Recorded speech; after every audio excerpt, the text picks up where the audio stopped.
की मुखबिरी भी की। मुसलमानों ने ही अंग्रेजों के खिलाफ सबसे पहले हथियार उठाए। 1772 में शाह अब्दुल अजीज ने अंग्रेजों के खिलाफ फतवा देते हुए ऐलान किया कि अंग्रेजों की गुलामी हराम है और हर मुसलमान पर फर्ज है कि वो अपने मुल्क और देश की आजादी के लिए खुद को कुर्बान कर दे। 1857 में होने वाले विद्रोह की प्लानिंग एक मुसलमान मौलवी अहमदुल्लाह शाह ने की थी। वो भारत के अकेले इंसान थे जिन पर अंग्रेजों ने 50,000 रुपए का इनाम रखा था। यह रकम इतनी बड़ी थी कि राजा जगन्नाथ ने पैसों की लालच में आकर अहमदुल्लाह शाह की मुखबिरी कर दी और अंग्रेजों ने उन्हें शहीद कर दिया। बहुत कम लोग जानते हैं कि 1857 में शहीद होने वाले 90% लोग मुसलमान थे। जालियांवाला बाग में जनरल डायर की गोलियों का निशाना बनने वाले अधिकतर लोग भी मुसलमान थे।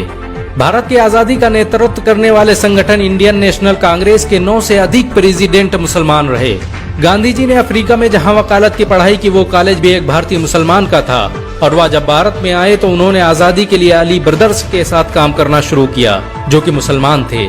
बहुत कम लोग जानते हैं कि 1921 में केरल के मुसलमानों द्वारा अंग्रेजों के खिलाफ लड़ी गई जंग में 3000 से अधिक मुसलमान शहीद हुए थे और 50,000 मुसलमानों के जेल में कैद कर दिया गया था।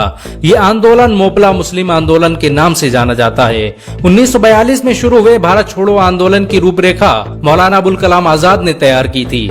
संविधान निर्माता डॉक्टर भीमराव अम्बेडकर को पहचान दिलाने में मुसलमानों का बड़ा योगदान रहा है।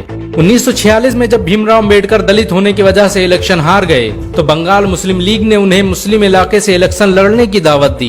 इस तरह भीमराव अम्बेडकर संविधान सभा का हिस्सा बन सके।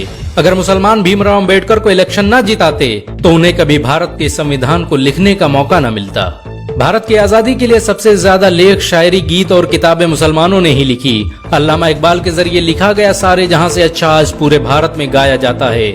आपको ये जानकर शायद हैरानी होगी कि देश के लिए शहीद होने वाला पहला पत्रकार मौलाना मीर बाकर एक मुसलमान था। भारत की आजादी के लिए मुस्लिम राजाओं और महाराजाओं ने अपने खजाने खोल दिए। कोलकाता के हाजी उस्मान सईद ने अपना सब कुछ भारत की आजादी के लिए कुर्बान कर दिया।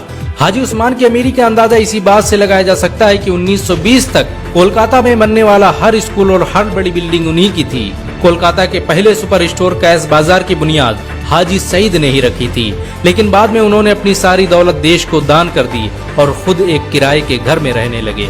अमीर हमजा और अब्दुल हबीब यूसुफ मरफानी जैसे मुसलमानों ने अपनी अरबों रुपये की संपत्ति देश की आजादी के लिए कुर्बान कर दी। सुभाष चंद्र बोस द्वारा अफगानिस्तान में स्थापित की गई सरकार में 9 में से 5 मंत्री मुसलमान थे। भारत की आजादी के लिए देश भर में मौजूद मस्जिदों को किलों की तरह इस्तेमाल किया गया। इन मस्जिदों में सुबह शाम हर वक्त भारत की आजादी के लिए ऐलान हुआ करते थे। आजादी के वक्त कोई मस्जिद ऐसी नहीं थी जिसकी दीवारों पर मुसलमानों का खून न लगा हो। इन सब के अलावा ऐसे करोड़ों मुसलमान हैं जिन्होंने भारत की आजादी और उसकी अस्मिता के लिए अपना सब कुछ कुर्बान कर दिया। सच तो ये है कि भारत की आजादी मुसलमानों के बगैर मुमकिन न थी। भारत आज भी आजादी के लिए मुसलमानों का एहसानमंद है। अगर एक मुसलमान होने के नाते आपको गर्व महसूस हुआ हो तो इस वीडियो को लाइक और शेयर जरूर करें। ऐसी और वीडियो को देखने के लिए हमारे चैनल को सब्सक्राइब करें, घंटा जरूर दबाएं।